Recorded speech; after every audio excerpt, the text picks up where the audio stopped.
Hello, ഞങ്ങളിപ്പോൾ നിൽക്കുന്നത് Feroke railway സ്റ്റേഷനിലാണ് കേട്ടോ. ഞങ്ങൾ പേരിക്കുട്ടീനെ അരിയിൽ എഴുതാൻ വേണ്ടിയിട്ട് മൂകാംബിക വരെ ഒന്ന് പോവുമായിരുന്നു. പുലർച്ചെ 5:45 കേട്ടോ ഞങ്ങൾ ട്രെയിന്. ഞങ്ങളിവിടെ ഒരു 5 മണിയൊക്കെ ആയപ്പോഴത്തേനും റെയിൽവേ സ്റ്റേഷനിൽ എത്തിയിട്ടുണ്ടായിരുന്നു. ഞങ്ങൾ റിസർവ് ചെയ്ത് പോയതുകൊണ്ട് തന്നെ വലിയ തിരക്കൊന്നും ഇല്ലായിരുന്നു കേട്ടോ.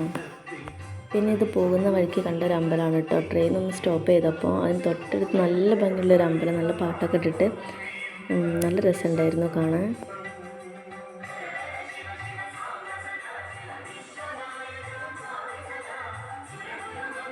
അങ്ങനെ കുറച്ച് കഴിഞ്ഞപ്പോഴേക്കും പീലിക്കുട്ടി ഉറങ്ങി കേട്ടോ. ഞങ്ങൾ ടിക്കറ്റ് റിസർവ് ചെയ്യുന്ന ടൈമിൽ സീറ്റ് കുറവുള്ളതുകൊണ്ട് തന്നെ ഞങ്ങൾക്ക് എല്ലാവർക്കും ഒരുമിച്ചിട്ടുള്ള സീറ്റ് അല്ലായിരുന്നു കിട്ടിയത്. ഞങ്ങളുടെ കുറേ നാളത്തെ കാത്തിരിപ്പാണ് മൂകാംബിക പോയിട്ട് അമ്മയെ കാണാമെന്നുള്ളത്. അത് മോളുടെ അരിയിലെഴുത്തും കൂടെ അവിടെ നടത്തുക എന്നുള്ളത് ഏറ്റവും വലിയ ഭാഗ്യമാണ്. അങ്ങനെ കുറച്ച് കഴിഞ്ഞപ്പോൾ പിന്നെ ഏട്ടനും കിടന്നു. പിന്നെ വിൻഡോ സീറ്റ് ആയതുകൊണ്ട് തന്നെ നല്ല കാറ്റുണ്ടായിരുന്നു. ട്രെയിനിൽ പോയതുകൊണ്ട് തന്നെ അവിടെ എത്തിയപ്പോൾ ഞങ്ങൾക്ക് വലിയ ക്ഷീണമോ കാര്യങ്ങളോ ഒന്നും ഇല്ലായിരുന്നു കേട്ടോ. പിന്നെ നമുക്ക് ഫോണൊക്കെ ചാർജ് ചെയ്യാനുള്ള നല്ല സൗകര്യമൊക്കെ ഉണ്ട് കേട്ടോ. ഒരുപാട് ആളുകളുടെ വീഡിയോയിൽ ഞാൻ കണ്ടിട്ടുണ്ട്, നമ്മൾ എത്ര ശ്രമിച്ചാലും നമുക്ക് അവിടെ എത്താൻ കഴിയില്ല, ദേവി കൂടെ വിചാരിക്കണം നമ്മൾ അവിടെ എത്തണം എന്നുണ്ടെങ്കിൽ എന്ന് പറഞ്ഞിട്ട്. ഈ ഒരു യാത്രയിലൂടെ ഞങ്ങൾക്ക് അത് മനസ്സിലായി. ദേവി വിചാരിച്ചാൽ മാത്രമേ നമുക്ക് അവിടെ എത്താൻ കഴിയുള്ളൂ, അല്ലാതെ നമ്മൾ എത്ര കഷ്ടപ്പെട്ടിട്ടും കാര്യമില്ല. അപ്പോൾ ആഗ്രഹിക്കുന്ന എല്ലാവർക്കും അമ്മയുടെ ദർശനം കിട്ടാനുള്ള ഭാഗ്യം ഉണ്ടാവട്ടെ എന്ന് പ്രാർത്ഥിക്കുന്നു. അങ്ങനെ കുറച്ച് കഴിഞ്ഞപ്പോഴേക്കും ഉറക്കമൊക്കെ കഴിഞ്ഞ് അച്ഛനും മോളും എഴുന്നേച്ചു. അപ്പം ഞാൻ ചിരിക്കാൻ പറഞ്ഞപ്പോൾ ചിരിച്ചു തന്നതാണ് കേട്ടോ. പിന്നെ വടകരയൊക്കെ എത്തിയപ്പോൾ ഞങ്ങൾ ചായയും ഉഴുന്നുവടയും വാങ്ങിച്ചു. രാവിലെ ആരും ഒന്നും കഴിച്ചിട്ടൊന്നുമില്ല, പക്ഷെ ഞങ്ങൾ ഭക്ഷണമൊക്കെ പാക്ക് ചെയ്തിട്ടുണ്ടായിരുന്നു കേട്ടോ. രാവിലേക്കുള്ള ചായക്കുള്ളതും പിന്നെ ഉച്ചയ്ക്കിലേക്ക് ചോറിനുള്ളതൊക്കെ ഞങ്ങൾ പാക്ക് ചെയ്തിട്ടുണ്ടായിരുന്നു. പക്ഷേ റെയിൽവേ സ്റ്റേഷനിൽ ഇങ്ങനെ ഉഴുന്നുവടയൊക്കെ കണ്ടപ്പോൾ ഞങ്ങളത് വാങ്ങിച്ചു എന്നേ ഉള്ളൂ. അങ്ങനെ കുറേ നേരം ഇരുന്ന് മടുത്തപ്പോൾ അഖിലേട്ടൻ മോനെ ആയിട്ട് ഞങ്ങളുടെ അടുത്തേക്ക് വന്നു കേട്ടോ. അങ്ങനെ ഞങ്ങൾ ചായയൊക്കെ കുടിച്ച് പിന്നെ പുറത്തേക്ക് നോക്കിയപ്പോൾ നല്ല വെയിൽ കേട്ടോ. നല്ല വെയിലെന്ന് പറഞ്ഞിരിക്കുകയാണെങ്കിൽ നല്ല ഭംഗിയുണ്ടായിരുന്നു കാണാൻ. പിന്നെ കുറച്ച് കഴിഞ്ഞ് പെട്ടെന്നുണ്ട് പെരും മഴ പെയ്യുന്നു. ആ വെയിലൊന്ന് മങ്ങിയപ്പോഴേക്കും പെരും മഴ. അങ്ങനെ കുറച്ച് കഴിഞ്ഞ് കുറച്ച് ദൂരം പോയപ്പോഴേക്കും പിന്നെ ഒരു മഴയുമില്ല. അവിടെ നിലമൊക്കെ നല്ല ഉണങ്ങി കിടക്കുന്നു. എന്തോ കുറച്ച് സ്ഥലത്ത് മാത്രം പെരുമഴ പെയ്ത പോലെ.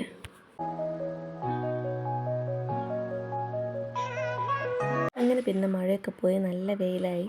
പിന്നെ പീലിക്കുട്ടി ഭയങ്കര ഹാപ്പി ആയിരുന്നു കേട്ടോ. അവിടെ നല്ല രസമാണ്. ആരെങ്കിലും ഫോണിൽ റീൽസൊക്കെ കാണുമ്പോൾ പാട്ടുണ്ടാവുമല്ലോ, അപ്പോൾ അവൾ നിന്ന് ഡാൻസ് കളിക്കും. ഞങ്ങൾ തൊട്ടടുത്ത് കാണുന്ന ആൾ ഫോണിൽ വീഡിയോസ് കണ്ടുകൊണ്ടിരിക്കുക. അവരുടെ ഫോണിൽ പാട്ട് കേട്ടിട്ട് അവൾ നല്ല ഡാൻസാണ്. അങ്ങനെ ഞങ്ങൾ മാംഗ്ലൂർ എത്തി. ഇനി ഞങ്ങൾക്ക് വണ്ടി ഉള്ളത് 2:20 കേട്ടോ. അങ്ങനെ കുറച്ച് നേരം ഇനി സ്റ്റേഷനിൽ റെസ്റ്റ് എടുക്കാമെന്ന് വിചാരിച്ചു.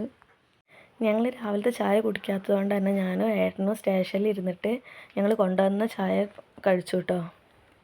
ഇപ്പോൾ ടൈം 11:40 ഞങ്ങൾ ഇങ്ങോട്ട് വന്ന ട്രെയിനിൽ തന്നെയാണ് കേട്ടോ ഇനി പോകാനുള്ളത്. ഞങ്ങൾ ഇറങ്ങിയപ്പോൾ തന്നെ അവർ നമ്പറൊക്കെ മാറ്റിയിടുന്നുണ്ടായിരുന്നു. പിന്നെ ഇനി ട്രെയിൻ ക്ലീൻ ചെയ്യാണ്ടെന്ന് പറഞ്ഞിട്ട് ഇപ്പം കയറി ഇരിക്കേണ്ടെന്ന് പറഞ്ഞതുകൊണ്ടാണ് ഞങ്ങളെല്ലാവരും പുറത്തിരുന്നത്. അങ്ങനെ അവർ ഡോറൊക്കെ തുറന്നപ്പോൾ പിന്നെ ഞങ്ങളുടെ ഉള്ളിൽ കയറിയിട്ട് ഞങ്ങൾ കൊണ്ടുപോയ ചോറ് കഴിക്കുകയാണ്. ഞങ്ങൾ പൊതിച്ചോറ് ഉണ്ടാക്കി കൈ പിടിച്ചതാണ് കേട്ടോ. ഒരുപാട് വിഭവങ്ങളൊന്നുമില്ല. കേടാവാതെ ഇരിക്കാൻ മോരുകറി ഉണ്ടാക്കി, പിന്നെ ചോറും ഒരു കൊണ്ടാട്ടമുളകും ഉണ്ടായിരുന്നു. ഞങ്ങൾ 12 പേരാണ് കേട്ടോ ഉള്ളത്.